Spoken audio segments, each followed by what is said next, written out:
On a quiet Tuesday night, overhead the rolling hills of West Ridge County, UPS Cargo Flight 709 glided smoothly through cloud-swirled darkness. Captain Elias Ward stared out through the cockpit windshield, watching the moon slice between the cottony clouds, as if reluctant to let go of daylight. He felt completely ordinary, another pilot on another routine run, yet in his gut, a small unease hovered, like a whisper of static in the radio before a storm. Down in the cargo hold, pallets of electronics and hive-U machinery were secured. The co-pilot, Lieutenant Mara Sinclair, ran through systems checks with practiced precision. Everything reported green: hydraulics, engines, navigation, no flicker, no anomaly. The humidity gauge read normal, the ventilation system hummed steadily, and the autopilot was engaged on a benign flight path. They were approximately halfway through a cross-country run, and ETA was precisely calculated.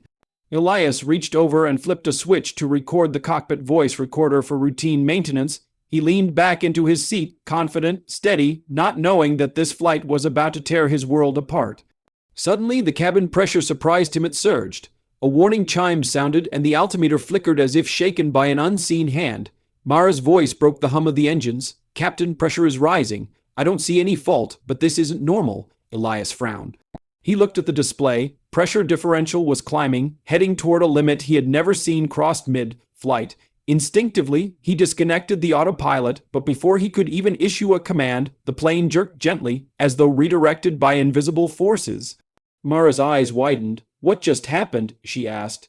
He opened his mouth to speak, but the cockpit shuddered, and simultaneously the navigation system blinked, recalibrated. The digital compass spun for a second, then locked onto a new bearing.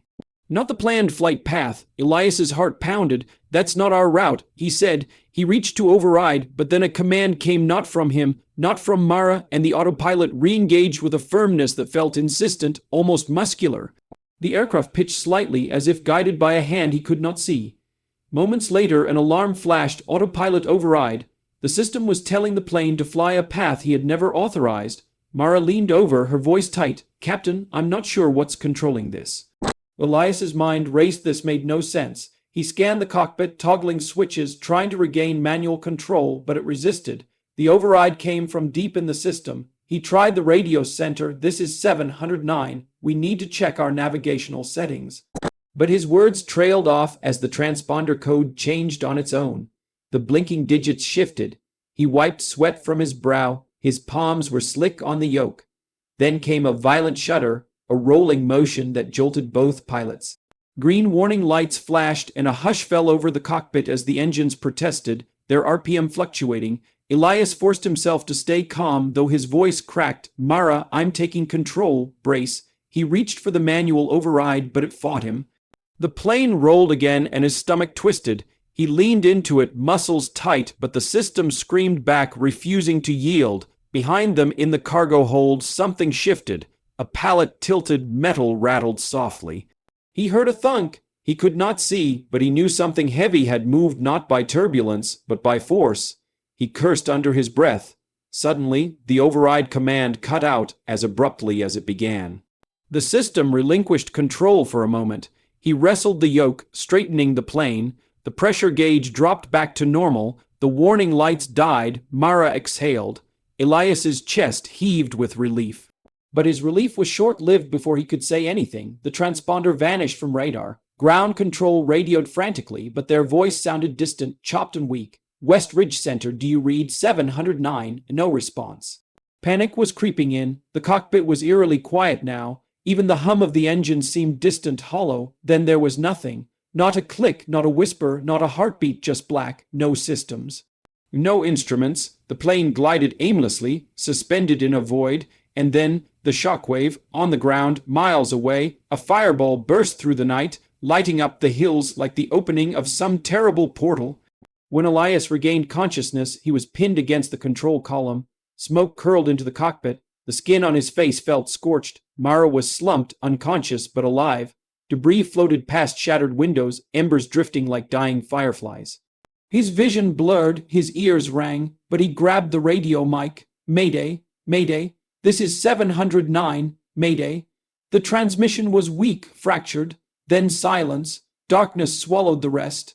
Days later, amid the wreckage and ash, officials called it a tragic accident. The flight data recorder and cockpit voice recorder were recovered but heavily damaged. Investigators, under immense public pressure, attributed the disaster to pilot error fatigue, miscalculation, procedural lapse.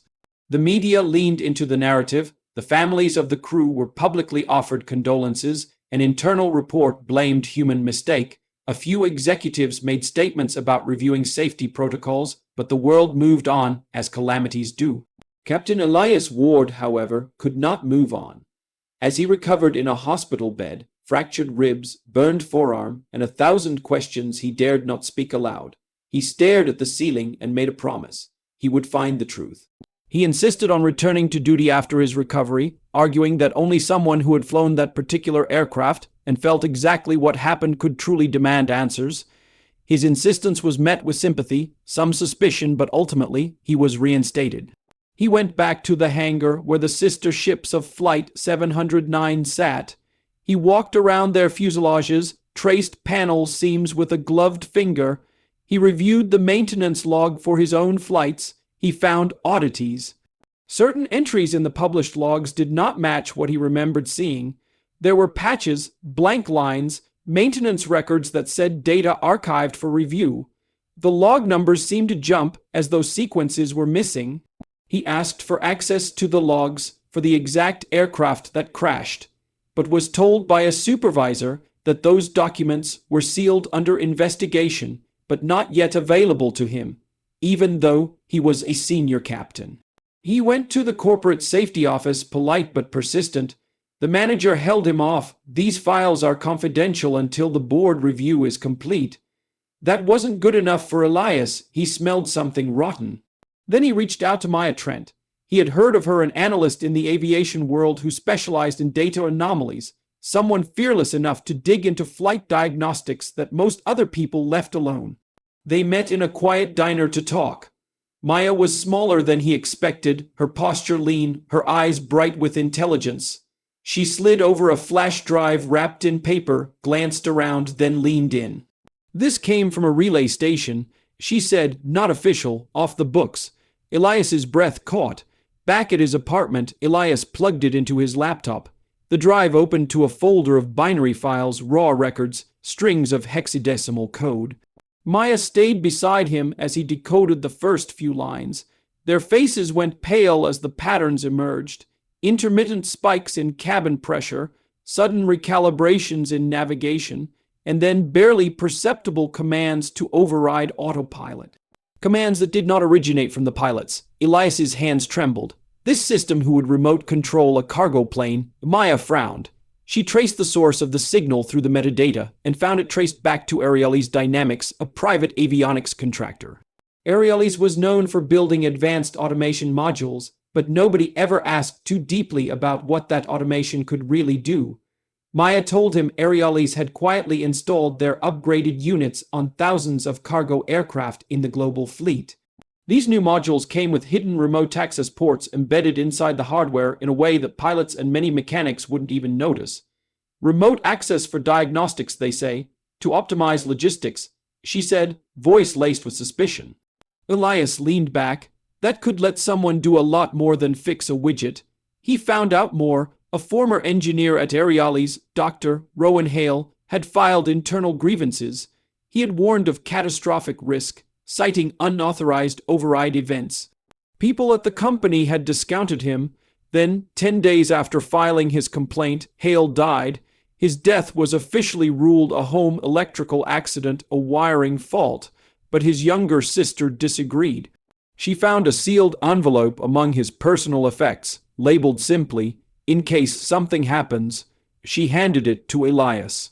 Inside, Elias discovered schematic diagrams, warning letters, and logs of remote takeover commands sent to various cargo aircraft, including models identical to Flight 709.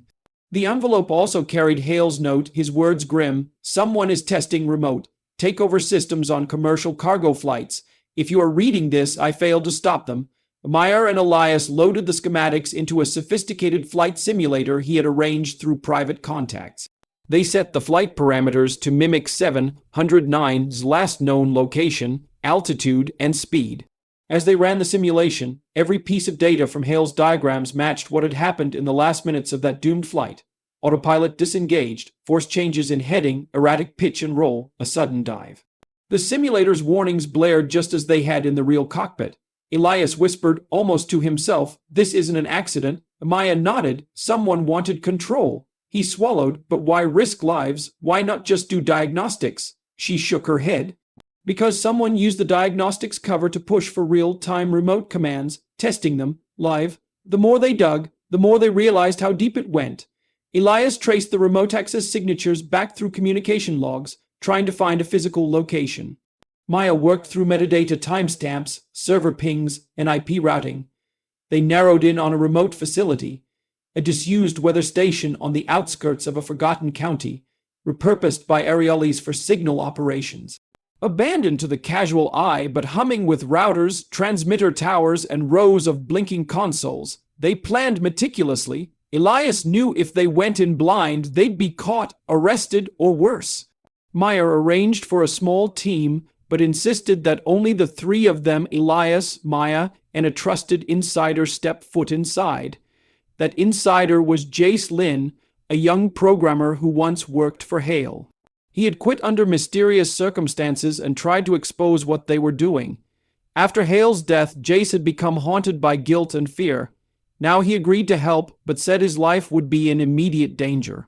On a cold Sunday night, the three of them drove out to the old weather station. The moon was half, hidden behind drifting clouds, breeze whispering through dead antennae.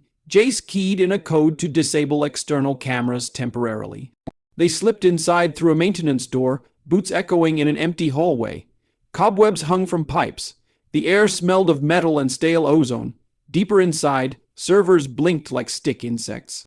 Consoles hummed, screens displayed real-time day, live access to in-flight aircraft. There were 15 names, call signs, flight numbers, flight plans. They saw real-time telemetry. They saw live override queues.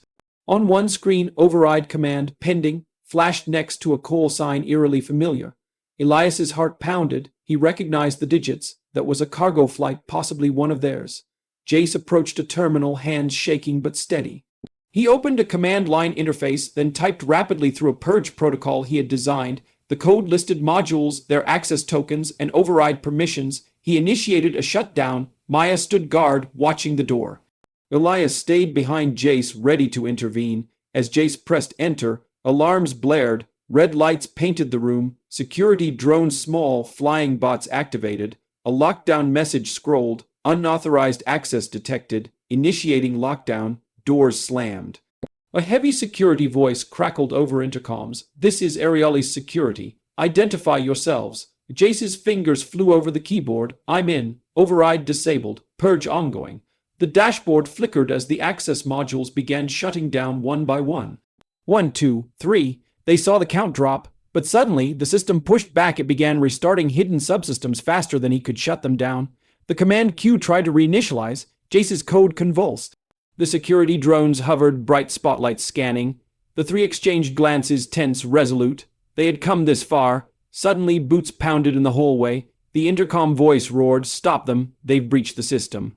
Maya grabbed a metal bar from the floor, swung it at the nearest console. Sparks flew. Elias backed her up, pushing a rolling rack of gear into the path of advancing guards. Jace shouted over the alarm, "Almost there. 5 modules left. 4, 3. Gunshots cracked. The drones shot non-lethal rounds, but bullets pinged off the metal racks. Meyer and Elias shielded Jace while he continued typing. In that moment, their lives were a crucible of fear, courage, and desperation. He hit enter again, the purge executed. Screens flickered, messages changed, remote access. Disabled, all modules terminated. At exactly that moment, security doors burst open. Men in tactical gear stormed in. Jace froze, hands on the keyboard, his eyes wild. Maya stood protectively in front of him. Elias placed himself between them and the intruders, chest heaving. "We did it," he whispered, "but they weren't safe yet."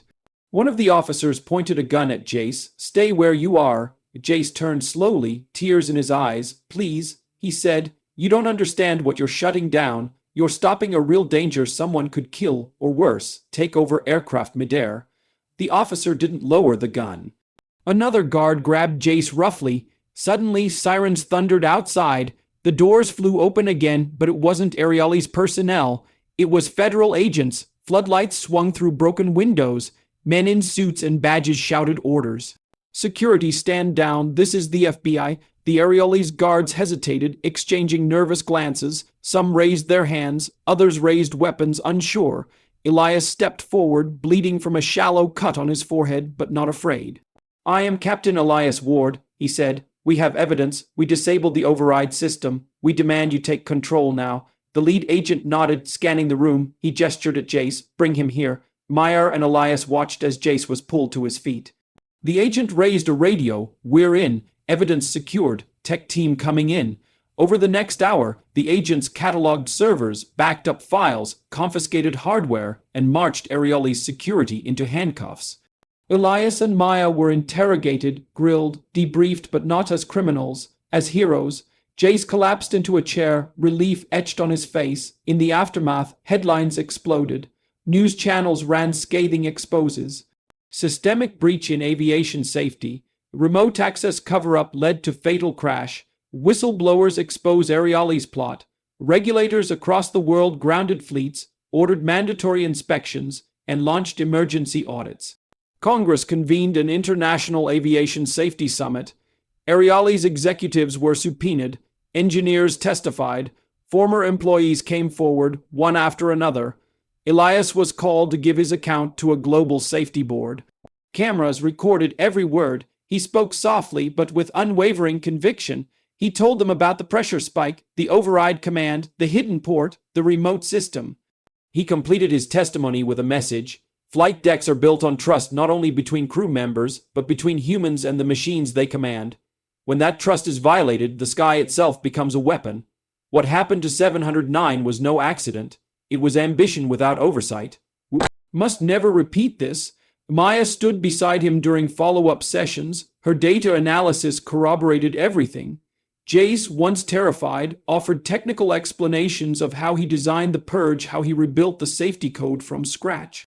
Regulators rounded on the loopholes, insisted on new fail-safe protocols, demanded instant reforms to all cargo aviation linked to Ariali systems. 1 year later, the world's cargo fleets had changed. Remote access modules were banned unless explicitly approved. Every avionics company had to submit to independent safety audits. Every flight deck was retrofitted with new indicators that showed if any override system had ever been triggered. There was a new global standard. New legislation forced openness in system logs. Maintenance work could no longer be archived without third-party verification. Maya launched an International Aviation Safety Institute. She trained analysts to spot anomalies, to know what to look for in data. Jace became the head of a new failsafe architecture team, designing software that could never be overridden without a pilot's physical confirmation in the cockpit. No remote takeovers. Elias returned to flying. He stepped back into the cockpit of a cargo plane, but this time he did it with new eyes, wary, watchful, powerful in the knowledge that he had changed the system for the better. In his first flight after the reforms, as the plane climbed through dawn-tinted clouds and the sun stretched out across the horizon, he closed his eyes and exhaled. He felt trust again, not blind trust, but earned trust. The sky was no longer a place of hidden danger, but a space where the rules were clear and the machines he commanded were accountable. He glanced at Mara Sinclair beside him, her calm presence a steady anchor. He thought of the families of 709, how their grief had been manipulated into silence until he and Meyer and Jace made the noise loud enough for the world to hear. He thought of Rowan Hale, the engineer who died for the truth, and of the sister who persisted long enough to pass his warning on. He thought of the countless crew who would fly safer because of what they did. As the plane leveled off, he gently laid a hand on the yoke, felt the hum of the engines, and let a quiet smile form.